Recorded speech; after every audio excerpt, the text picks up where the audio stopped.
This is Ryan Gorcey, publisher of BearTerritory.net for Scout.com, here with Mike Vernon of the San Francisco Chronicle, and this is 3 and Out for Northwestern week. We are here on Tuesday at California Memorial Stadium after the Bears' only open practice of the week, the first of 2 days they'll spend in pads, and we've got 3 points that we're going to be discussing, of course, 3 and Out, and the first one's going to be the running game.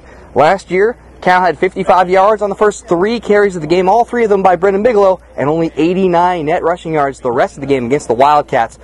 Mike, you talked with some of the running backs today. What do they have to say?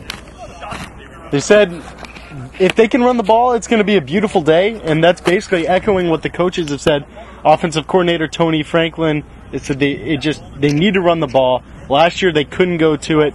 They knew they couldn't go to it. They had to air it out a ton because of it. Northwestern could back off. They're hoping that won't be the case this year, and if they want to win, it can't be the case. They have to run the ball. We were talking with Kalfani Muhammad earlier, and we asked him how the run game is going to be different from 2013, particularly against Northwestern.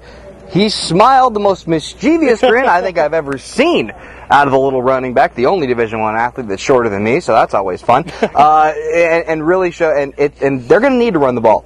It's going to be about 79, 80 degrees at Evanston on Saturday with an 80% chance of thunderstorms. So it's going to be wet, it's going to be sloppy, it's going to be a game where the Bears really need to run the ball. Second point, you have Venrick Mark and Kristen Jones.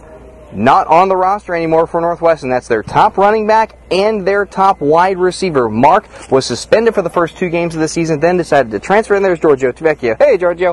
And then we have Kristen Jones, who was injured, has a knee injury. He's not going to be playing their top wide receiver. That's going to have a big effect on the defense. Yeah, it has to. Taking that away from any team is going to be big.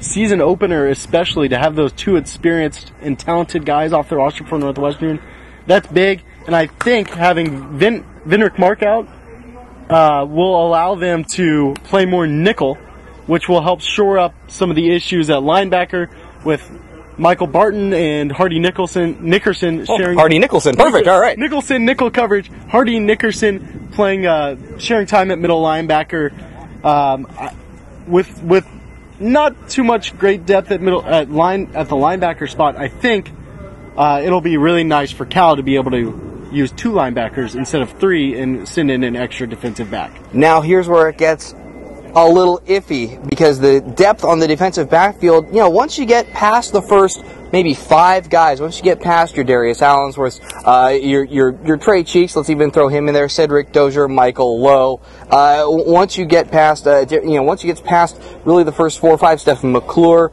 Cameron Walker, things start to get a little shaky. Now, we're not sure whether Avery Sebastian is going to be playing on Saturday. We're not even sure if he's going to make the flight. Today, he looked about 3 or 4 steps slower than we're used to seeing him. He did get a lot of reps with the 2s, but Patrick Worstel has moved from wide receiver to safety. He played free safety in high school. He's playing it now. Played it for 2 years back in high school. He said, he didn't quite say it's like riding a bike, but he said it's very familiar, it's very comfortable, he's excited, he's taking it as a positive, but still, you got to learn coverages and you got to learn reads. It's not what you want heading into week 1. You don't want to have a late wide receiver safety switch and questioning your depth in your defensive backfield. Fortunately, the thunderstorms may make it a more Midwestern, rock'em sock'em on the ground game. Right. That's what Cal has. Well, that's not really what Cal has to hope for, actually, because they want to throw the ball. But in terms of their secondary, they're going to need those top 5 guys to stay in there, and I think after that it's going to get a little shaky. Third thing we want to talk about, Chris Harper. Trevor Davis was really the star of the first half of camp and continued to produce. Chris Harper today seemed to really respond to the challenge that Trevor Davis issued, just if not verbally, by his play. And we've really seen a lot of great work between Jared Goff and Chris Harper over the past few days. You talked with Chris Harper today. What does he think going into the Northwestern game? Oh, he's ready to go.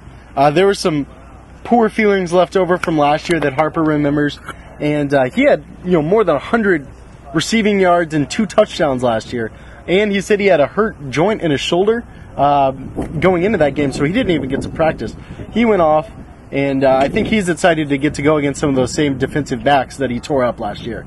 So there we go. Those are our 3 points. Chris Harper, the changes in Northwestern's offense affecting Cal's defense, and of course, the all-important running game.